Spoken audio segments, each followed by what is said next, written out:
तो अगर मैं आपको इस बुक का रिव्यू बताऊं तो एक तो ये कि ये बहुत एक पतली किताब है। ये देखिए आप, और बोल रहे हैं कि सारे चैप्टर्स को कवर करेगी, तो आई हाईली डाउट कि वो चैप्टर कॉम्प्रिहेंसिवली कवर हुए होंगे। फिर अगर बात आई कंटेंट की, पेज क्वालिटी की, तो यहाँ पे अगर आप देख पा रहे हो शायद, और ये इसी पेज का नहीं, हर पेज में ऐसा ही है कि जो उसके पीछे वाला जो पेज है उसकी इंफॉर्मेशन भी यहाँ से दिखाई देती है, जैसे आप देख पा रहे होंगे शायद हर पेज। तो पेज की क्वालिटी जो है वो बहुत ही बेकार है। ये देखिए आप लोगों की यहाँ पे दिख रहा होगा, मोबाइल में भी शायद। और पेज की क्वालिटी बिल्कुल जो रफ नोटबुक आती है उससे थोड़ी बेटर है बस। दूसरा क्या है, और प्राइसिंग। बुक की थिकनेस आप देख चुके हो, पेज की क्वालिटी कितनी घटिया है आप देख चुके हो। उसके बाद ये बुक जो है 800 रुपीज़ की है, which is absurd. Third thing, double return. जैसे कि मैं आपको दिखाऊं, कोई एक्ट है मान लो, जैसे ट्रेड यूनियन एक्ट हो गया, ऐसे ही जैसे लेबर लॉज वगैरह हैं, उनमें बहुत सारे एक्ट हैं। तो उन एक्ट्स में क्या करते हैं, पहले कुछ सेक्शन वाइज जैसे होता है, कोई भी होता है तो उसमें सेक्शन होते हैं। इन्होंने क्या है, एक तो बुक पतली है तो कंटेंट आपका वो है वो बहुत कंडेंस होना चाहिए। यानी कोई चीज़ एक बार आई है एक्ट में तो वो बार बार रिपीट नहीं होनी चाहिए। लेकिन इस बुक को किसी तरह बनाने ना मोटा करने के चक्कर में एक एक्ट देते हैं, उसके बारे में कुछ लिखा जैसे, फिर सेक्शन वाइज डालते हैं, फिर वही चीज़ें रिपीट होती हैं, और फिर कई बार एंड में एक बार वही चीज़ें फिर से रिपीट हो जाती है, और फिर बाद में 5 या 10 MCQ देके उन्हीं में से चीज़ें आ रही होती हैं। तो इसका मतलब है एक ही कंटेंट को बार बार रिपीट किया गया, उसके बावजूद इतना पतला किया गया है, तो वो चीज़ें कॉम्प्रिहेंसिवली कवर नहीं हुई होंगी। और ये फैक्ट है, मैंने कुछ एक्ट पढ़े हैं उनमें भी देखा जाएगा। Error, third is error.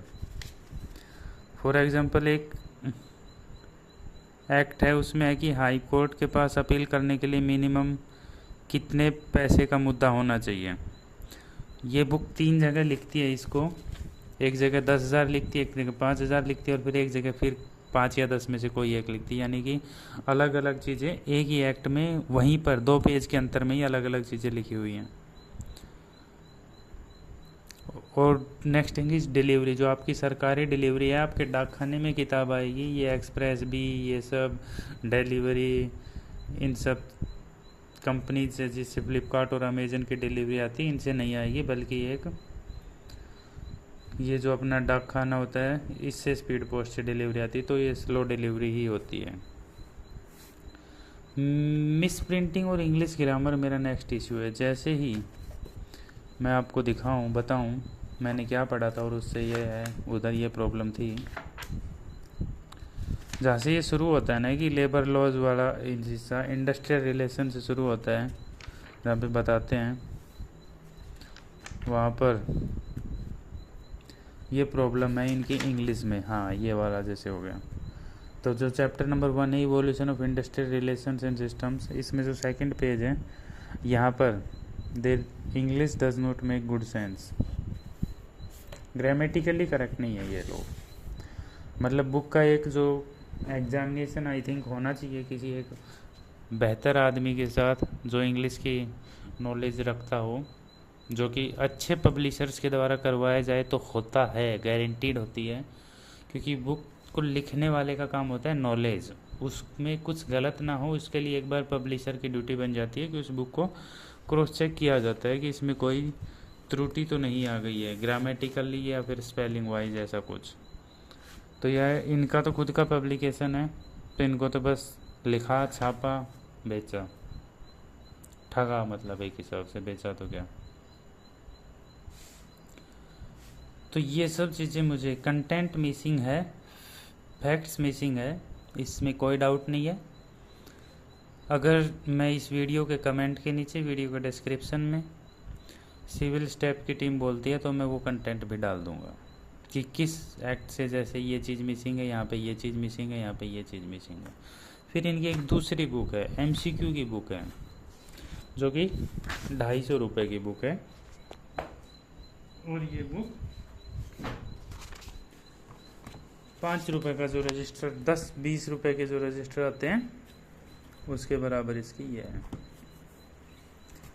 इसमें हर जैसे कोशिश की गई है कि बस, हाँ, सबसे पहली कमी जैसे आंसर्स जो दिए गए हैं, एक्सप्लेनेशन जो दी गई है, एक्सप्लेनेशन की ज़रूरत नहीं है जहाँ वहाँ पर भी, क्योंकि इनको तो किताब तो मोटी बनानी है, ये मोटी है इनके हिसाब से। पहला तो कॉम्प्रिहेंसिव करने के बजाय इनको सिर्फ एक कंसिडरेबल लेंथ लेनी थी, मोटाई लेनी थी किताब की, कि इतनी मोटी किताब आ जाए। तो प्रॉब्लम जो मैं बता रहा हूँ, जब ये एक्सप्लेनेशन लिखते हैं तो बहुत सारे क्वेश्चन हैं जिसमें एक्सप्लेनेशन की ज़रूरत है ही नहीं। तो ये लोग ज़बरदस्ती क्या करते हैं, उस क्वेश्चन में जो पूछा हुआ है और जो वो आंसर है उसका एक स्टेटमेंट बना दिया। जैसे MC Mehta versus union of India case is related to which labour law, मान लो इसका कोई आंसर आएगा, तो फिर एक्सप्लेनेशन में क्या लिखेंगे, the MC Mehta versus union of the case is related to this labour law. भाई वो तो यहाँ से क्लियर हो गया ना, उस स्पेस को बचाओ और उसका कहीं यूटिलाइज करो, या तो नंबर ऑफ क्वेश्चन बढ़ाओ। नंबर ऑफ क्वेश्चंस की बात है, नियम बना लिया है 10, 11, 10, 11, 10, 11 ऐसे लेबर लॉज में देते चले गए हैं कि कोई ये भी ना बोले नहीं दिए हैं। और हाँ ये हो गया उसका, 1 मिनट है, explanation to fill pages only repeating what is in the question. हाँ, जैसे पेमेंट ऑफ वेजेज एक्ट है, उसमें 15 क्वेश्चन है, तो 5 क्वेश्चन यहाँ पे आ गए, इन्हीं 5 क्वेश्चन को यहाँ पे छाप दिया है फिर से एज इट इज, बिल्कुल बिना किसी चेंज के। और मैंने ज़्यादा पढ़ा नहीं है, मैंने 2-3 एक्ट पढ़े, उनमें से ये सब हो गया है, तो आगे पता नहीं होगा क्या नहीं होगा। अब आ जाओ इस किताब के एक बार फिर से। भाई EPFO का एग्ज़ाम देने जा रहे हो, EPFO एक्ट बहुत ही बेसिक है, वो इस किताब में आपको नहीं मिलेगा। वो मिलेगा, इतना सा मिलेगा कहाँ पे, जहाँ historical evolution of industrial laws दिया हुआ है वहाँ पर। नेक्स्ट, EPFO एक्ट नहीं मिलेगा, employ in state insurance act नहीं मिलेगा, जो कि इम्पोर्टेंट ही है। उसके अलावा क्या मिलेगा, वो इंडेक्स आपने, इन्होंने भी बता दिया है, उधर भी से देख सकते हो आप, यहाँ तो है ही है। ओवरऑल अगर मुझे पहले पता होता ऐसी किताब है तो मैं नहीं खरीदता, क्योंकि अब कहीं और से कंटेंट देखना पड़ेगा। For example